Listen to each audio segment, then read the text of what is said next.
السلام عليكم ورحمة الله تعالى وبركاته. كنت معنا ونكسنا غيرتنا داونا الساي كسو دواد برنامج كارو ونوهرلينو تاريخنا أكتر عنك شاروخان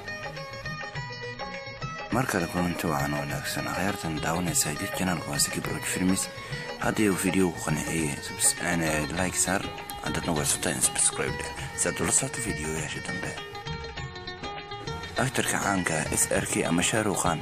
waa filim qarash gareey sidoo kale wuxuu ka bixiyaa barnaamijyo TV-da dalka India sidoo kale saxaafadda ayaa wuxuu ugu wacdaa Badsha of Bollywood ama King of Bollywood sidoo kale aktarka caanka Shahrukhan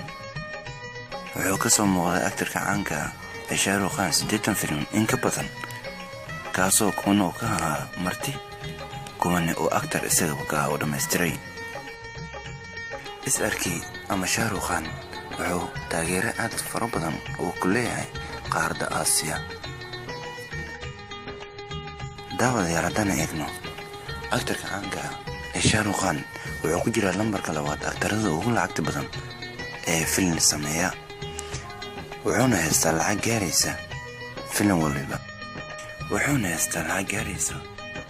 6.50 milyan oo lacagtaas dalka Mareykanka ah taas ayaa ka dhigtay in uu noqdo aktarka labaad ee qaata lacagta ugu badan xagga filmada aktarkan intuu ku guda jiray xagga ay Bollywood ku guuleysteen in ka badan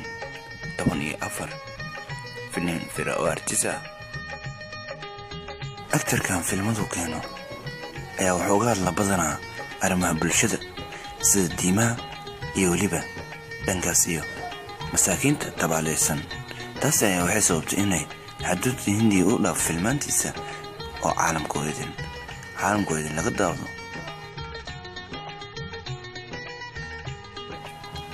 daawadayaal aktarka caanka Shahrukhan ama SRK wuxuu sumcad weyn ku leeyahay dalkaas Hindiya sidoo kale dowladda Hindiya waxay siisay 4 bilood taasoo qofka ugu wanaagsan Hindiya ee u doorteen aktarka caanka Shahrukhan ayaa filmo badan dhigay haddii aan hal iyo laba aan ka soo qabanno filmaantiisa waxaa ka mid ahaa Yes Boss kaasoo uu ka ahaa aktarka caanka Shahrukhan sidoo kale waxaan marnaba la hilmaami karin filimkiisii Kabkushi Kabaham oo iskula jireen Cali Dheere Shahrukhan iyo Hrithik Kajal iyo waliba Kareena Kapoor sidoo kale waxaa filmaantiisa ku jiray filimkii Karan iyo Arjun kaasoo lahaa qisa cajiib ah waxaan sidoo kale marnaba la hilmaami karin filimkiisii Dilwala Dulhan Le Jayenge kaasoo qisa jacayl oo aan caadi ahayn looga hadlayay sidoo kale filmaantiisa waxaa ka mid ah filmaanta jacaylka Muhabbateen kaasoo jacayl aan caadi ahayn ahaa sidoo kale filmaantiisa waxaa ka mid ahaa filimkiisii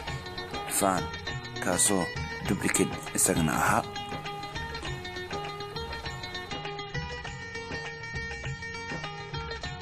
sidoo kale Dilwala 2 ayuu wuxuu keenay 2015 isagoo iskula jireen Kajal Firu Dhawan iyo waliba aktarka caanka Shahrukhan sidoo kale waxaan marnaba la hilmaami karin filimkii Kuch Hota Hai kaasoo qisa jacayl aan caadi ahayn isagana ahaa sidoo kale aktarkan wuxuu keenay Ramajani isla wadeen tirishada caanka Joy Jalwa sidoo kale wuxuu keenay filimkiisii Baasigar isla wadeen tirishada caanka Kajal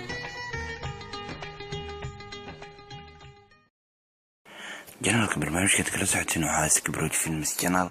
haddii aad ku cusub tahay subscribe leh hadduu video ku qanciyay like saar